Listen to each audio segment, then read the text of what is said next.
I drove up here to Ithaca. It took about half an hour to get here from where I was, and with the hope of going into the White Library, which is known here by Cornell students as the Harry Potter Library.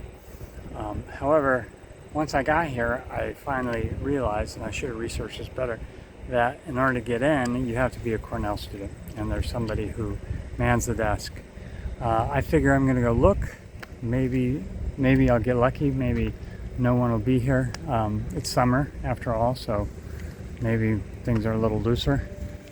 Here's where we're going to try to go in. It's called the Uris Library. Now we'll see if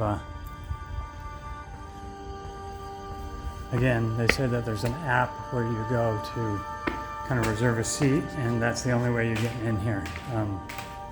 Let's see if that's the same way it is today. So here's a second.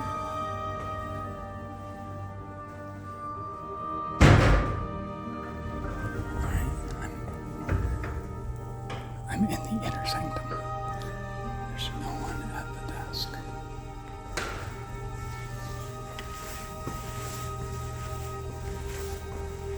Okay, there's a modern library right here.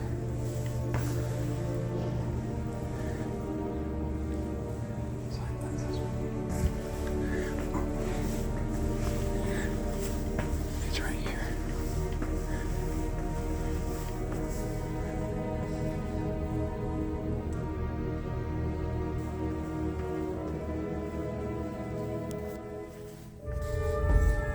There's people's stuff in here, but I think I could go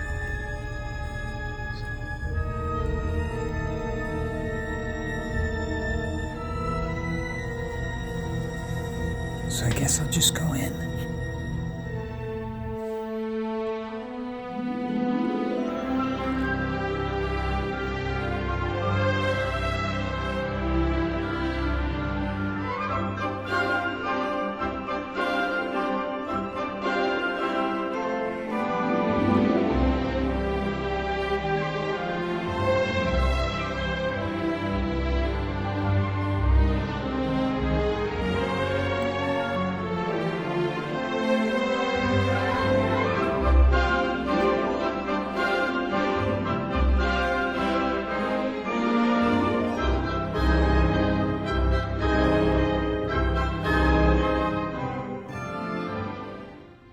I'm in the famous White Library in Cornell University. I'm not supposed to be in here. It was built to house the original collection of Andrew D. White, who was the president of Cornell, an early president of Cornell, and a passionate book collector and bibliophile. He modeled it, or the designer modeled it after libraries in Oxford. And there are even windows, stained glass, that have like the different colleges of Oxford listed. The students call it the Harry Potter Library because it's very much feels like something that might have been out of Harry Potter. Now, of course, they filmed the Harry Potter movies all over England, but also in Oxford, and so that association makes sense. Interestingly, a big interest of Professor White and a big part of his collection was on witchcraft. So this may have been the restricted area of the Cornell Library.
Can I just ask you guys why you love this library? It's similar to Vale Library, the Disney movie. Because what? The Disney movie from the princess. So when I'm here, I feel like in the library. That's why I like it. Well, there are a couple of things in here you could start with. Are you all right?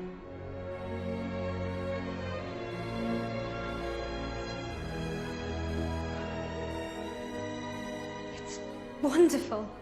How about you? Yeah, I think that also because of what she said, but also because it seems like Harry Potter. We're here at Cornell University, Ivy League Cornell University, and it's nice to know that even here among the elites, that people choose their library based on whether or not it makes them feel like they're in an Emma Watson movie. I checked this out weeks ago for a bit of light reading. This is light. I just got out of the famous White Library, known here at Cornell as the Harry Potter Library. And it's amazing, it's beautiful, it's extremely quiet.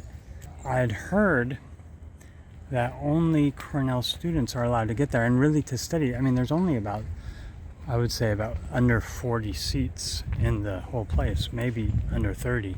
And so in order to study there, you have to reserve a spot. And so I didn't feel very optimistic, as I said, about getting in. But because it's July, school's out, and the few people who were there was no one manning the table. So if you're interested in pursuing it, that I guess is the option, just to come in the summer and to see if you can get in. That said, it's a cool library, but the coolest library is the one closest to you.